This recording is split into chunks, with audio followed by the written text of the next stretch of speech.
शांति। 15 जून शिव बाबा की याद से हमें अतीन्द्रिय सुख भासता है। बाबा एक बहुत गहरी बात कह रहे हैं। देहधारियों की याद में रहोगे तो तुम्हें रोना पड़ेगा, क्योंकि अंत में वही याद आएंगे। योग भी नहीं लगेगा, बुद्धि योग भटकता रहेगा। कभी उनकी इच्छाएं पूरी करनी पड़ेगी, कभी उनके अधीन होकर चलना पड़ेगा। बाबा आया है अथाह सुख देने। लोग भगवान को पुकारते तो हैं, हे दुख हरता सुख करता आओ, पर वो कब आता है, कैसे दुख हरता है, कौन से सुख देता है, ये किसी को भी पता नहीं है। मैं अब आया हूँ, तुम्हारे सम्मुख बैठा हूँ, तुम्हें विश्व की बादशाही देने आया हूँ।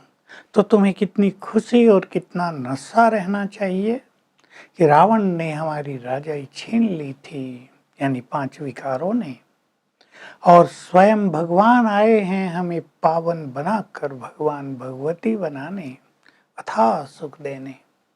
उनको 16 कला संपूर्ण कहा जाता है, राम सीता को 14 कला। लेकिन संसार में किसी को भी इन चीजों का पता नहीं कि 16 कलाएं होती क्या हैं, ये 14 कलाएं होती क्या हैं, ये 2 कलाएं कहाँ चली गई, कौन सी कलाएं गुम हो गई। मैं आकर तुम्हें संपूर्ण सत्य ज्ञान दे रहा हूँ। तुम सूर्यवंशी थे, बहुत सुखी थे। देखो तुम्हारे मंदिरों में भी कितना धन लगाते हैं, सोने के ताज पहनाते हैं। जब तुम विश्व पर राज करते थे तो तुम्हारे पास कितना धन होगा सोचो। सोने के हीरे जवाहरातों के महल थे तुम्हारे पास। तो बहुत पवित्र थे। जब तुम पवित्र थे तो भारत बहुत सुखी था। 2500 वर्ष तक तुमने संसार पर राज किया, स्वर्ग में राज किया। तब केवल एक भारत ही था। द्वापुर से अगले 2500 वर्ष सब धर्म आए। अभी एंड हो गया है और मैं आया हूँ तुम्हें पावन बनाकर घर ले जाने के लिए। मैं तुम्हें पावन बना रहा हूँ, वैराग दिला रहा हूँ। सन्यासियों का भी वैराग होता है, वे भी घर छोड़ के जंगल में जाते हैं। जब वे सतो प्रधान थे तो जंगल में तपस्या करते थे, अब तमो प्रधान हो गए हैं तो शहरों में आ गए, बड़े बड़े महल बना लिए हैं, बड़े बड़े स्थान बना लिए। तपस्या तो कम हो गई उनकी, लेकिन बाबा महिमा कर रहे हैं। इन सन्यासियों की पवित्रता ने भी भारत को बहुत बल दिया है। अगर ये सन्यासी पवित्र न होते तो भारत जल मरा होता, पतित हो गया होता, यहाँ बहुत दुख और अशांति हो गई होती। इसे सिद्ध है कि पवित्रता ही सुख शांति की जननी है। सन्यासियों की पवित्रता क्षीण हुई तो बाबा ने पवित्रता कर स्थापना की और हम सबको पवित्र बनाया, ब्राह्मण वंशी बनाया, और फिर हमें देव वंशी बना देते हैं। बाबा कह रहे मनुष्य को तो ये भी नहीं पता ब्रह्मा ने सृष्टि कैसे रची, विष्णु और शंकर क्या क्या कार्य करते हैं, ये कहाँ रहते हैं, इनको रचने वाला कौन है, ये सारा ही ज्ञान लोप हो गया है। अब तुम बच्चों को मैं सम्मुख आकर पढ़ा रहा हूँ। तुमने 8 जन्म सूर्य वंश में लिए थे, 12 जन्म त्रेता चंद्र वंश में लिए। अगर लाखों वर्ष की कल्प होता तो कितने साल लग जाते सारे कल्प की कहानी सुनाने में, और तुम उसको याद भी न रख पाते। तो तुम्हें ये ईश्वरीय बचपन के दिन भुला नहीं देने हैं। अब तुम भगवान के बच्चे बने हो, तुम्हें बहुत खुशी और नशा रहना चाहिए। हम शिव बाबा के बच्चे बने हैं, उनके वारिस बने हैं, और तुम्हारी स्थिति छुई मुई जैसी नहीं होनी चाहिए।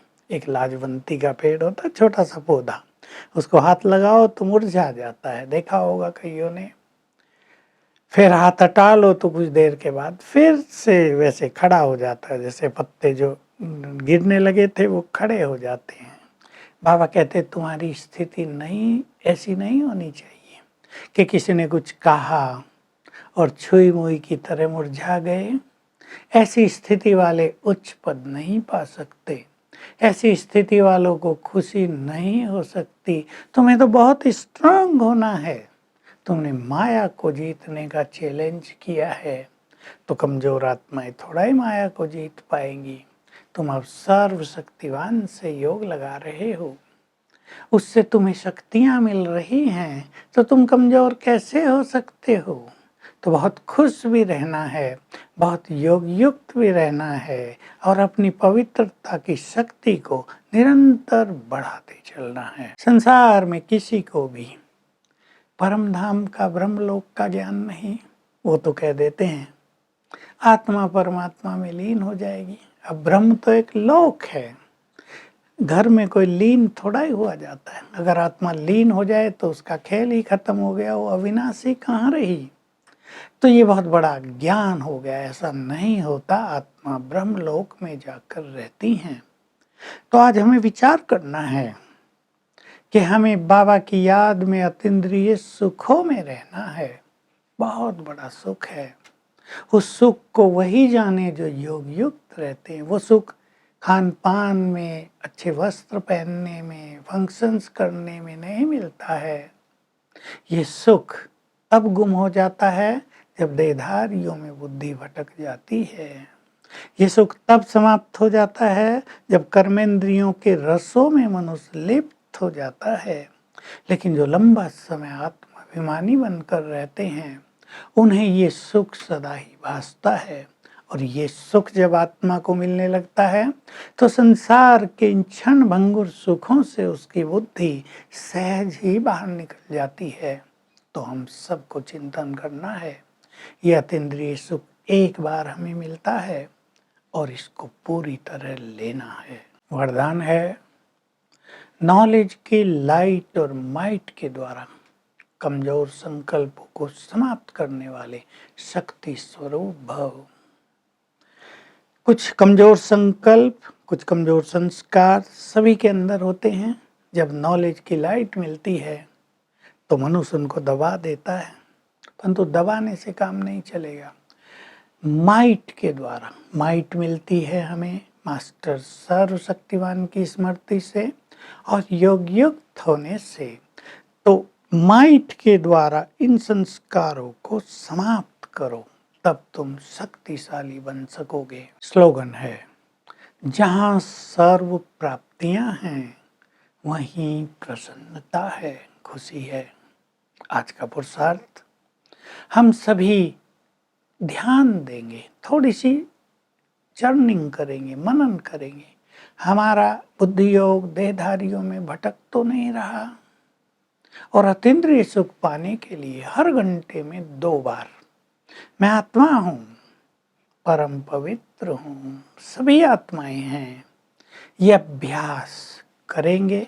बहुत थोड़ा समय इसमें लगता है, 30-30 सेकंड कर लेंगे तो अतीन्द्रिय सुख की अच्छी भासना होगी शाम तक, और पता चलेगा ये सुख सर्व सुखों का राजा है। ओम शांति।